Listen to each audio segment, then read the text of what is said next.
샬롬, 밤새 평안히 주무셨습니까? 오늘은 시편 74편 1절로 23절의 말씀을 가지고 하나님 중심의 기도를 드리자라는 주제로 묵상을 나누어 봅니다. 이 시편 74편은 BC 586년 바벨론 왕 느부갓네살에 의하여 예루살렘이 멸망당한 후에 기록되어 있다고 저는 생각을 합니다. 이러한 내용이 열왕기하 25장 9절로 10절을 참조해 보시기를 바랍니다. 이때의 멸망은 유대인들에게 실로 처참한 굴욕이었습니다. 또 한편으로는 하나님의 친백성으로서 신정 정치를 받고 있는 이 이스라엘 사람들은 하나님의 영광을 가리기까지 하였습니다. 그들은 생각하기를 자기네는 하나님이 택한 백성이기 때문에 멸망당할 리가 절대로 없을 거라고 생각하였는데 멸망을 당하였으니 그들은 스스로 생각하기를 하나님 영광 가리는 것이라고 생각을 했습니다. 그러나 수백 년 동안 내려오면서 여러 선지자들은 유대라고 멸망당하지 않는 법이 없으니까 그렇게 되기 전에 회개하고 하나님께로 돌아오라고 강력하게 경고를 수십 번 하였습니다. 그런데 이처럼 경고의 말을 들으면서도 유대인들은 하나님께서 설마 자기들을 멸망당하게 하시겠느냐라고 그들은 부정적인 생각을 하였습니다. 자기들만은 아무리 악행을 하고 조심스럽지 못한 행동을 한다 하더라도 하나님께서 보호해 주시리라고 믿었던 것입니다. 왜요? 하나님의 백성이라는 이게 하나 때문에. 그런데 그들은 결국 멸망을 당하고야 말았습니다. 예루살렘 성은 황폐화되어서 그 후 70년 동안이나 황폐된 채로 남아 있었습니다. 여러분, 이 부분을 한번 우리는 심각하게 생각을 해봐야 됩니다.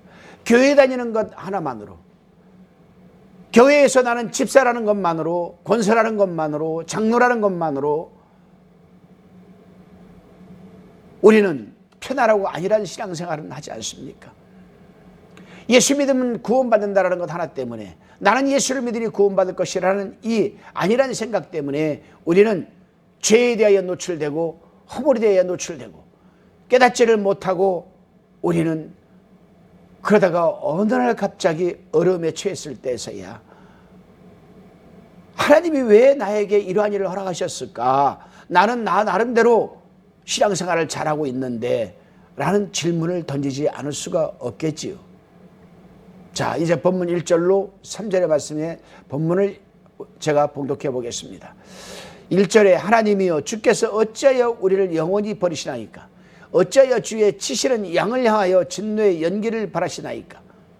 2절에 옛적부터 얻으시고 구속하사 주의 기업이 지파로 삼으신 주의 회중을 기억하시며 주의 거하신 시온산도 생각하소서. 3절에 영구히 파멸된 곳으로 주의 발을 드십소서. 원수가 성소에서 모든 악을 행하였나이다. 시인은 하나님께서 어떻게 해서 유대 백성에게 이처럼 굴욕을 당하도록 방치하시냐, 그러면서 놀라움을 금치 못하고 있는 부분입니다. 무엇보다도 이스라엘은 주의 치시는 양이라고 1절에서 지금 고백하고 있습니다. 2절에서는 구속하사 주의 기업의 지파로 삼으신 과거 완료 시제로 지금 말하고 있습니다. 또 주의 거하신 시온산도 생각하여야 하지 않겠느냐라고 하면서 이곳은 바로 성소 즉 성전임을 기억해달라고 하면서 이곳에 어떻게 악인들이 몰려와서 하나님께서 귀하게 여기시는 성소에서 악을 행하게 놔두시느냐, 이러한 반문입니다. 그렇습니다, 여러분. 사실 이러한 시인의 처철한 반문은 깨닫지 못하는 사람들이 반문이기도 합니다.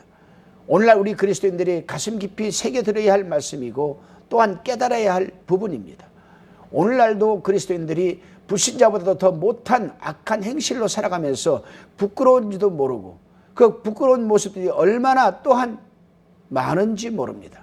성전에 와서는 세상 누구보다도 거룩한 성도인 것처럼 하면서도 예배 드릴 때에는 정말 하나님이 기뻐하는 백성으로 예배를 드리면서도 삶의 현장에서는 하나님과는 상관이 없는 그런 삶을 살아내는 사람들이 어찌 하나님께서 두고만 보시겠습니까? 우리는 하나님의 때가 되기 전 즉 하나님께서 개입하시기 전에 회개하고 돌이켜 하나님의 사람답게 살아내는 삶이 영이 되어야 할 것입니다. 본문 4절로 11절까지의 묵상 내용입니다. 시인은 유다 백성과 성전이 극도로 파괴된 상태를 지금 보여주고 있습니다. 적들은 예루살렘으로 쳐들어와서 하나님의 성전을 도끼로 허물어 놓고 불살랐다고 안타까워하면서 그들은 발을 동동 구르면서 가슴을 치면서 그들은 지금 부르짖고 있습니다. 여러분, 저는 여기서 시인의 마음을 깊게 하려보면서 깨달은 부분이 있습니다. 본 시편을 처음부터 살펴보면 시인은 자신의 가족이나 집이나 길가의 상점들이 허물어지고 불살라지고 파괴되었다는 말은 한마디도 지금 하지 않고 있습니다. 이것은 가족들이 힘들어하고 이웃들이 울부짖고 주택이나 또는 상점들이 허물어지는 것에 대해서는 참을 수가 있지만 하나님의 성전이 파괴된 것에 대해서는 견딜 수가 없었던 것 같습니다. 참으로 시인은 하나님의 성전을 사랑하고 사모하는 자였으며 예배 중심의 삶을 살았던 자였음을 깨달을 수가 있었습니다. 그렇습니다, 여러분. 우리 또한 오늘날 마찬가지 아니겠습니까? 내 가족보다도, 내 가정보다도, 내 이웃보다도, 내 인직적보다도, 내 직장보다도, 내 사업보다도 먼저 우선적으로 생각해야 되는 것은, 또한 사랑해야 되는 것은 내가 섬기고 있는 성전입니다. 내가 섬기고 있는 교회가 성전이 잘 되어야, 은혜가 넘쳐야 내 가정도 회복되고 직장도 회복되고 사업도 회복되고 대인관계, 인간관계도 회복되는 것 아니겠습니까? 여러분은 어떻게 생각하십니까? 그렇습니다, 여러분. 하나님의 사람들은 다른 것들은 다 무너지더라도 우리가 예배드리고 하나님을 만나고 기도드리고 찬양드리는 성전만큼은 절대로 무너져게 해서는 안 된다는 겁니다. 첫째로 우리의 마음의 성전이 무너져서는 안 됩니다. 다음으로는 예배가 무너져서는 안 되는 것입니다. 좀 전에 말씀드렸지만은 우리 자신보다도 주의 영광이 가려지기 때문입니다. 이 부분이 18절에 기록되어 있습니다. 그러기에 시인처럼 늘 성전을 사랑하고 사모하면서 예배 중심의 마음과 자세로 살아야 될 것입니다. 다시금 본문 12절로 17절까지의 묵상의 내용입니다. 시인은 하나님께서 과거에 이스라엘 백성을 위하여 행하신 위대한 역사를 지금 기술하고 있습니다. 13절에 보면은 하나님께서 홍해를 갈라 이스라엘 백성들이 건너가게 하셨다라고 기록하고 있고, 14절에서는 광야에서는 식물을 주셨고, 15절에 보게 되면은 요단강을 건널 길을 열어주셨다라고 지금 옛날 과거의 기술을 지금 돌이키고 있습니다. 그렇다면 시인은 그런 상황에서 왜 이러한 위대한 역사적인 사실뿐 아니라 하나님께서는 해와 달과 절기의 대자연을 만드시고 이를 통치하고 계시는 것을 지금 말하고 있을까요? 그렇습니다, 여러분. 시인은 하나님께서 역사를 주관하고 섭리하시는 분이시며 위대하시고 능력에 하나님께서 왜 가만히 보고만 계시는가? 하나님께서 가만히 계시면 적들은 하나님이 어디 계시냐라고 비방할 것이라는 의미로, 그런 차원에서 지금 기술하고 있는 겁니다. 여기서 우리는 생각해 보아야 합니다. 유대와 성전이 그렇게 된 것도 다 이유가 있는 것이죠. 이스라엘 백성들이 교만할 대로 교만해지고 우상을 섬기고 하나님에 대한 불순종적인 모습을 전혀 돌이키지를 않으니까 하나님께서 강대국을 들어 이스라엘을 치게 하셔서 깨달으라고 하시는 것이 아니겠습니까? 오늘날도 마찬가지입니다. 오늘날도 그리스도인들이 자신으로 인해서 감당 못할 어려움과 고통이 다가오게 되면 먼저 하나님과의 불협화음은 깨닫지를 못하고 오히려 하나님께 투정하고 하소연하는 모습을 종종 보게 됩니다. 하나님께서 깨달으라고 이 모양 저 모양으로 간섭하시는 것을 깨닫지를 못한다는 부분입니다. 우리 하나님의 사람들은 자신들에게 어려움과 고통이 다가오게 되면 제일 먼저 하나님과의 관계가 어떤지를 살펴봐야 할 것입니다. 그래서 고칠 것은 고치고 버릴 것은 버리고 돌이켜야 할 것은 돌이킬 때 우리는 회복이 될 수가 있는 것이고 저주가 화로 변하는 역사가 충만한 것입니다. 여러분들은 어떻게 생각하십니까? 이 부분을. 버릴 것은 버리고 고칠 것은 고치고 돌이킬 것은 돌이켜야만 회복이 되는 것이고 저주가 화로 변한다는 사실, 여러분 한번 우리 자신들에게 적용을 시켜보고 한번 돌아보시기를 바랍니다. 본문 18절로 23절까지의 묵상 내용입니다. 여기서 우리가 되면 곧바로 우리들이 죄와 타락 그리고 불순종한 것을 회개합니다. 용서해 주시옵소서라는 기도를 할 텐데, 시인은 이상의 모든 호소를 하면서 우리들이 죄와 우매함으로 맺어진 타락에서 구원해달라는 말은 하지 않고, 대신 하나님의 영광과 존귀를 위하여라고 이렇게 말하면서 21절에서 주의 이름을 찬송케 하시고, 22절에서 주의 원통을 푸시고, 22절에 또한 우매한 자가 종일 주를 비방하는 것을 기억하시고, 23절에서는 주를 항거하는 자 등의 말로 지금 표현하고 있습니다. 왜 그랬을까요, 여러분? 시인은 자기나 자기 민족들이나 자기 동족들이 회개하게 해달라고 기도하고 돌이킨다라고 기도를 하지 않고 왜 이러한 표현을 쓰고 있을까요?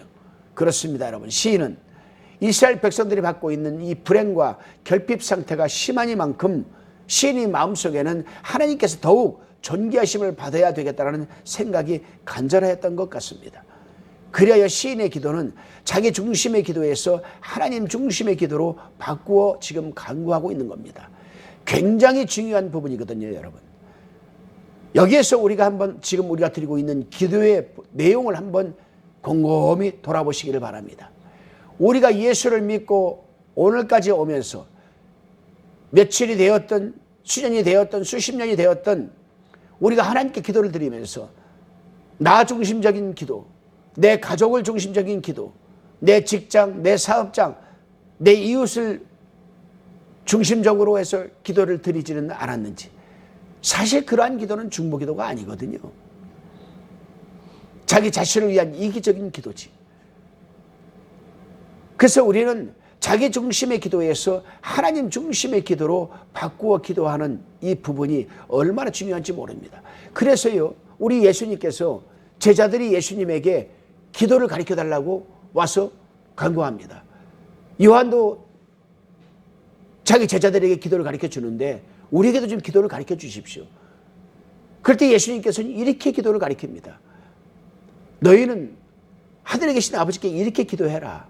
하늘에 계신 우리 아버지요, 하늘에 계신 우리 아버지라고 기도해라. 내 아버지여라고 하는 이 바리새인들의 이 내 중심적인 기도가 아니라 우리 아버지라는 보편적이고 범우주적인 하나님 편에서 하나님이 원하는 기도를 드리라는 겁니다. 나에게 일용할 양식을 주시옵시고가 아니라 우리에게 일용할 양식을 주옵시고, 우리가 우리에게 죄 지은 자를 사하여 준 것 같이 우리의 죄를 사하여 주옵시고. 주님이 가르쳐 주신 기도는 범우주적이고 하나님께서 기뻐하시는 중보적인 기도죠. 이러한 기도가 바로 하나님 중심 기도입니다. 여러분, 이 말씀 속에서 우리는 이제 기도에 여러분 이 변화를 가져와야 됩니다. 내 중심적인 기도에서 하나님 중심적인 기도, 내가 위로받고 기뻐하는 의지가 되는 기도보다는 하나님 기뻐하시고 하나님이 원하시는 그러한 기도로 내용을 바꾸시기를 바랍니다. 그렇습니다, 여러분. 여기 본문에서 우리가 시인의 기도를 본받아야 할 점은 우리들이 기도 또한 이처럼 나 자신의 기도보다는 하나님의 뜻과 영광을 위한 기도가 되지 않으면 안 된다라는 사실입니다. 기도드리시겠습니다. 주님은 지금도 살아 역사하시며 당신의 언약은 어제나 오늘이나 영원토록 변함이 없으신 분임을 믿습니다. 그러기에 오늘날 우리에게 다가오는 여러 가지 어려움과 고통, 질병 등 이러한 것들은 분명 하나님과의 불협화음에서 다가오는 것이며 깨달으라고 돌이키라는 하나님의 경고임을 잊지 말고 살아가게 하옵소서. 이전에 기도드릴 때에도 내 중심에서 하나님 중심, 내 위로보다는 하나님의 위로가 임하는 기도로 바꾸어지게 하옵소서. 감사드리오며 예수님의 이름으로 기도드리옵나이다. 아멘.